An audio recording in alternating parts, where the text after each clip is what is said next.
Au milieu des fantômes, épisode 3.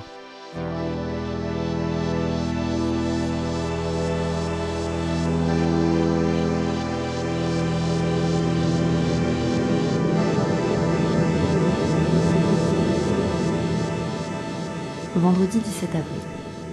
On tambourine à sa porte.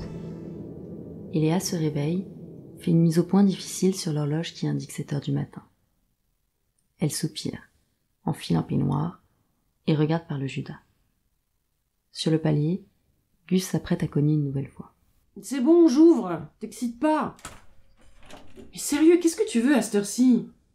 Un café pour commencer, j'ai pas dormi de la nuit. Non mais... Y'a pas un rad où t'as tes habitudes pour ça? Bon bah entre maintenant. La cuisine à gauche, le café dans le frigo. T'es grand, tu te débrouilles. Il s'exécute.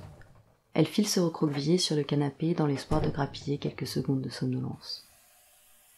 Et les filtres? Ils sont où? Dans le placard, au-dessus de la cafetière, avec les tasses. Franchement, tu peux pas avoir une machine à dosette comme tout le monde? Ça va bien, oui. Sérieux, on dirait ma mère. Gus la rejoint, de tasse fumante à la main.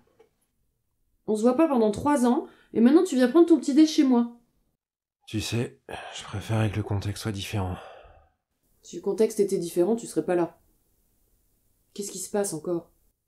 Maintenant qu'elle émerge, Eléa parcourt le salon des yeux. Archibald n'y est plus. Le carnet rouge, par contre, est toujours là. Cette nuit, on a repêché dans le canal un taxi. Eléa s'étouffe et crache la gorgée qu'elle était en train de boire. Je suis désolé. Elle reste interdite, choquée, abasourdie. Le registre du chauffeur mène à toi. Putain, Raymond. Le chauffeur et lui sont morts. J'ai interrogé Raymond Agostini hier en fin d'après-midi. Tu sais comment sont les journalistes. Toujours à faire des mystères, à garder leurs précieuses infos dans l'éventualité d'un scoop qui nous ferait passer pour des cons. Je pensais retourner le voir aujourd'hui. Mais c'est quoi cette histoire? Eléa se lève pour prendre ses clopes.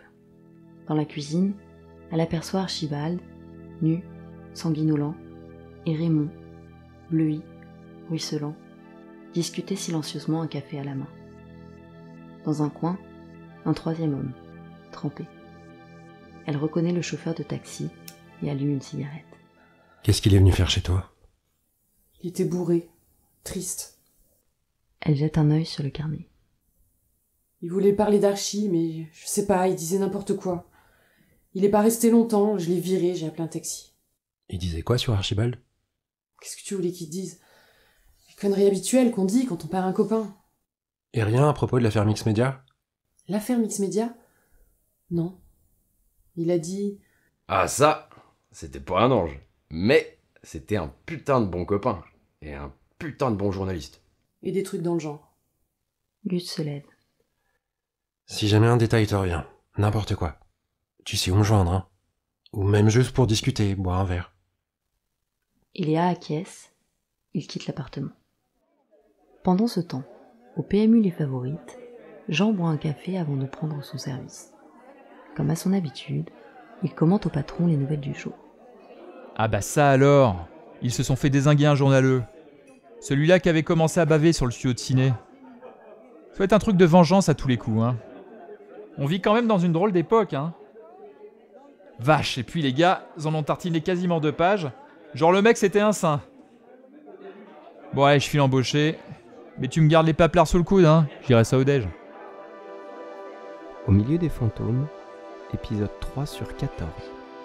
Avec Coralie Huchet, Ségolène Basso-Brusa, Johan Milin, Gauthier Andrès, Nicolas Six. Écrit et réalisé par Jérémy Durand. Musique par Olivier Gonor. Moyen de production, JD Carré.